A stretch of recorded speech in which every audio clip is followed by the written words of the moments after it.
Richard Kuklinski, a contract killer known as the Iceman. He freely admits to the brutal, cold-blooded killings. But one question remains unanswered. Why?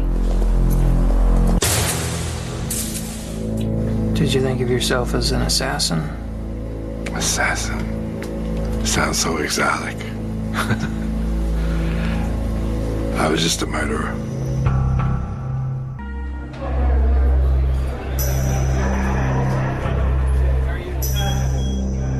In July 2002, Dr. Park Dietz, a world-renowned psychiatrist and consultant to the FBI, visited Kuklinski in search of an insight into his twisted criminal mind. Over the course of 4 days, Dr. Dietz spent 13 hours with him, trying to penetrate the psyche of this remorseless killer. If I understand you correctly, you're positive you killed more than 50 people, and Definitely. You think you probably killed more than 100 people. Definitely. You're sure of that one? Definitely. But not sure it's more than 200? I wouldn't say definitely to that. Maybe yes, maybe no. I would say less than 200 people. Well, you tell me. It's not less than 200 people. You killed more than 200 people. Sure. Yep. I killed, basically, 100 people when I was a young man, before I even knew anybody. Too much. In one part of my life, I killed people for nothing. Just for somebody to look at me wrong, I would kill them. Stab them, shoot them.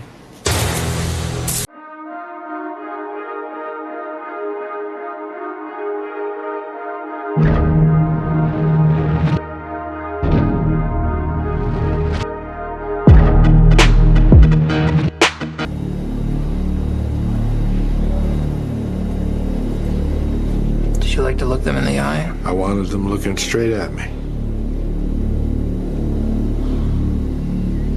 This was a long way away. The distance we are now. We were closer.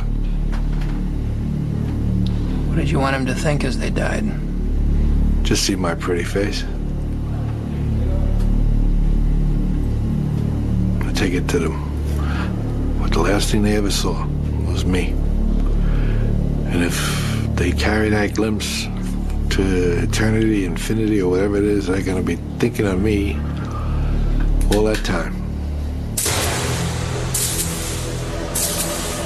I'd be looking in their eyes. I would see the blankness come over it. I'd watch them die. I just didn't shoot them and walk away. I saw the surprise, the shock, the blank. Psst. They're gone. And all I saw was my reflection. But that's it. Did you have a favorite place you'd like to shoot? A favorite? Yeah. Well, most of the time, if you're up close, you shoot them under the chin. You would shoot him. Shot a guy one time in his Adam's apple. See how long it would take him to die. How long did it take? A few minutes. He drowned, actually. He didn't. Drowned in his blood? Mm-hmm.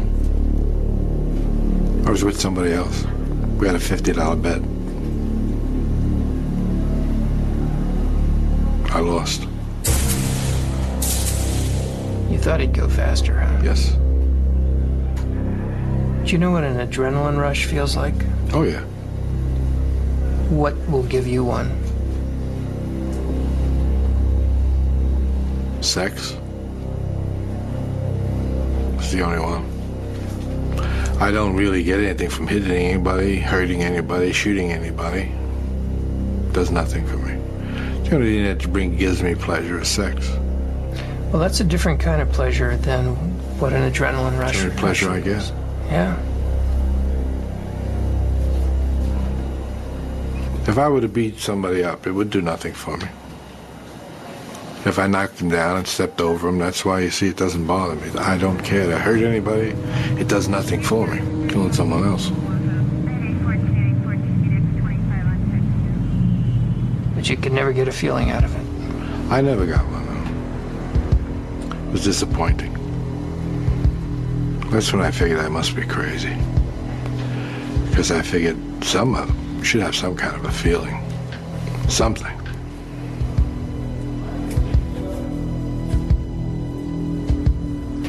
Dr. Dietz discovered that by the age of 10, Richard Kuklinski was already showing signs of pathological behavior.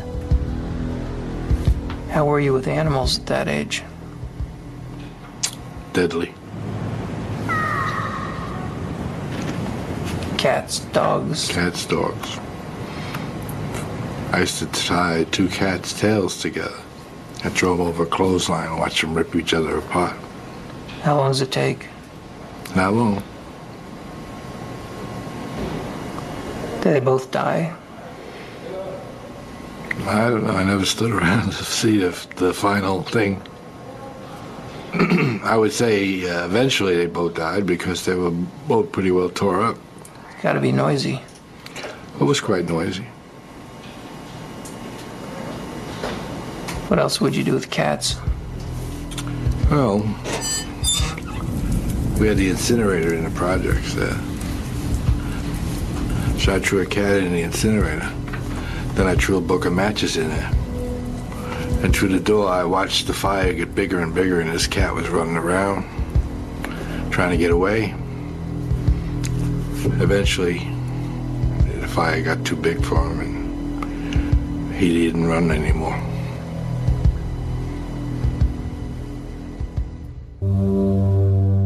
Kuklinski's childhood was characterized by brutality and violence inflicted upon him by his father, Stanley.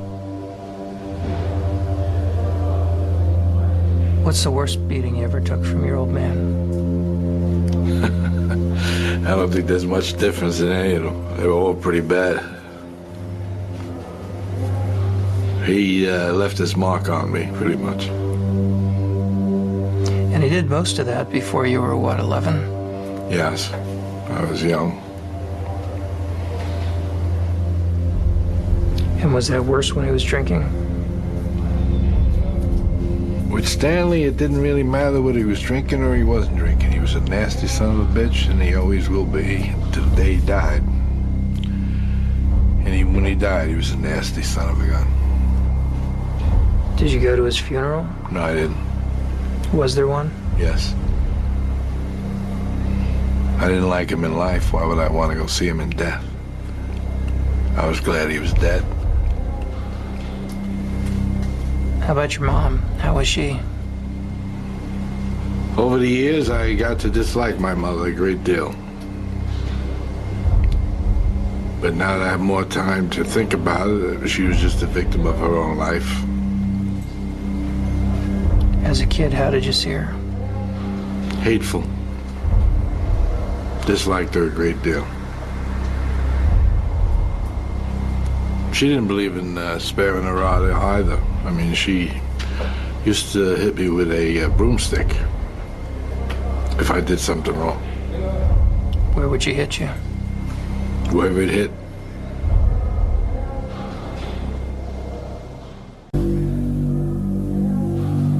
From an early age, Kuklinski had an uncontrollable temper. If he had a problem, he solved it the only way he knew how.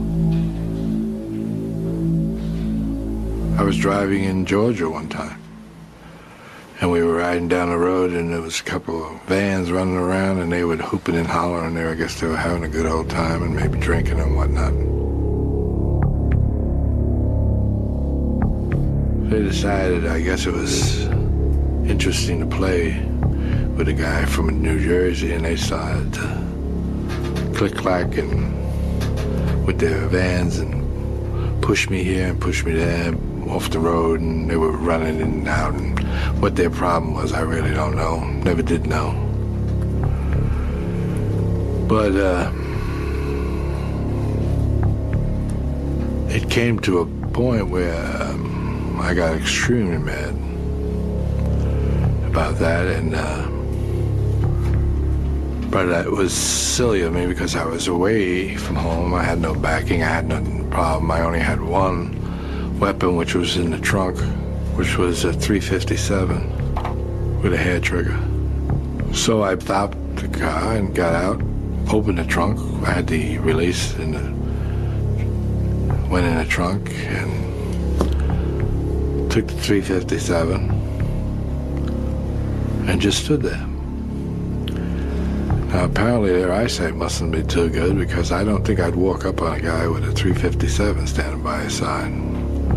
But these fellas did.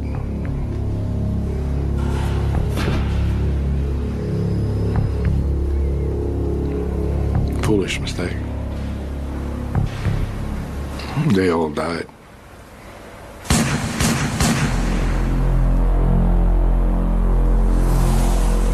And I didn't even know them. How many? There was a few of them. I reloaded. Killed every last one of them. Yeah. And that wasn't even one I wanted to do.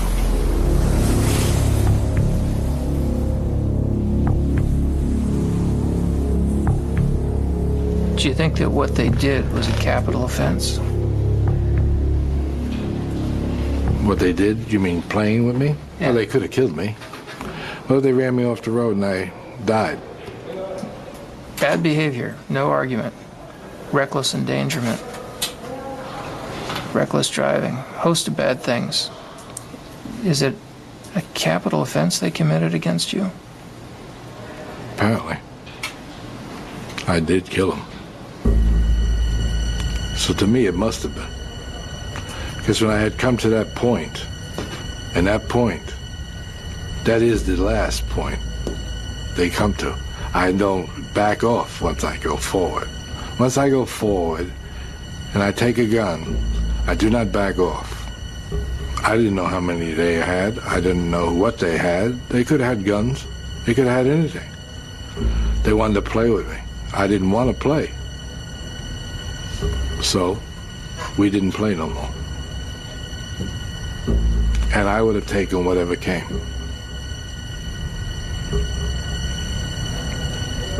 You almost made me mad. I know. What made you mad about that? I don't know, but you almost did. Can you figure out what it is? No. Try to look at it. Look at what made you mad there. I don't know. I think it must have been something you said. Yeah. Obviously, but I don't know what it was. Could it be that I was challenging you and it sounded judgmental? Could be.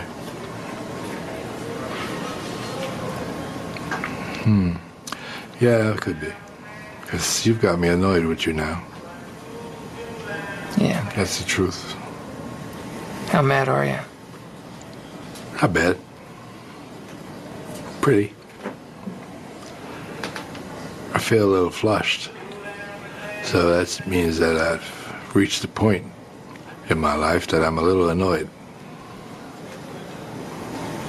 What would you like to do? Doesn't matter.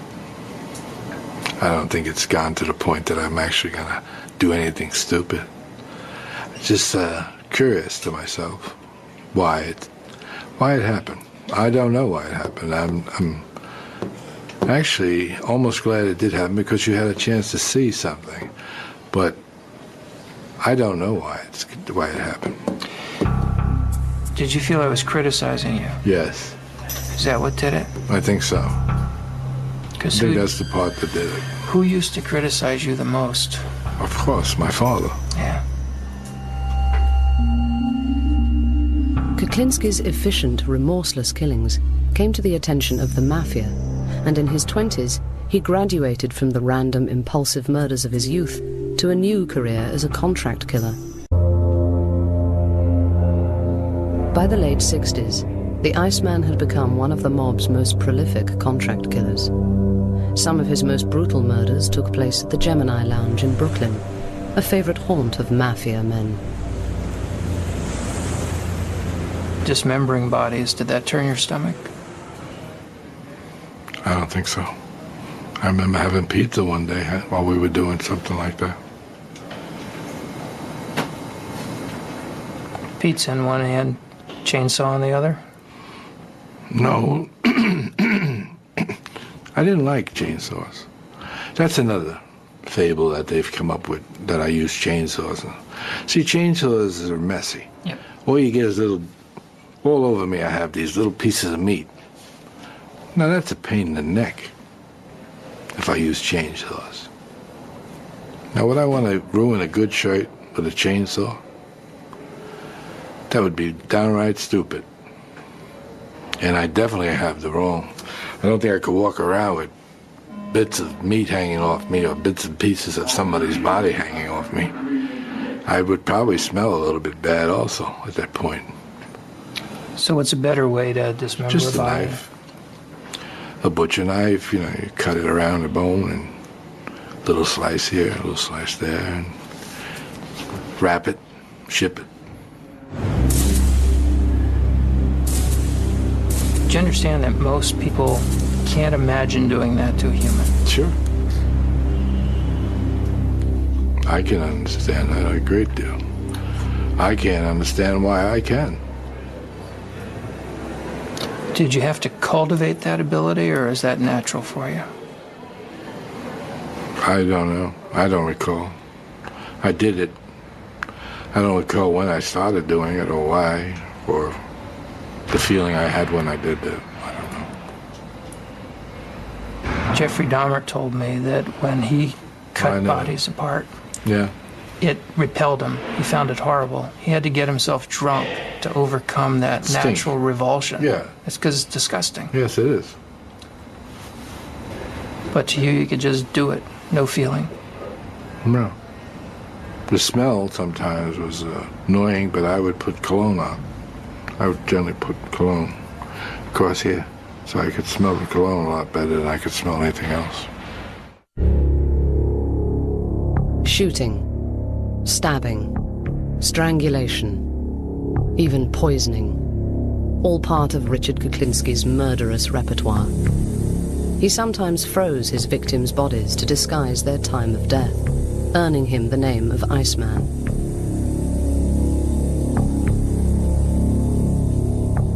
In his sessions with psychiatrist Dr. Dietz, he revealed that some of his clients wanted his victims to suffer before they died.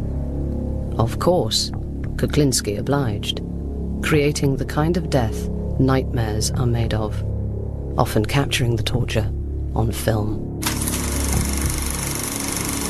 I used to have a thing where I would take somebody into a cabin or cave, whatever you want to call it, and I would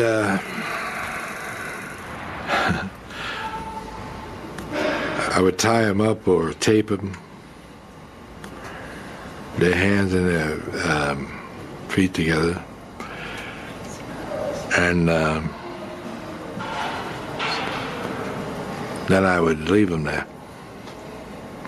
and I'd leave a camera on, and rats used to eat them.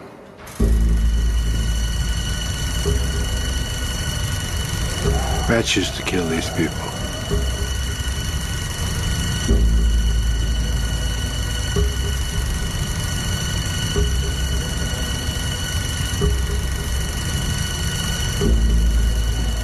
It was a very painful death for these people because rats would eventually smell them or come near them and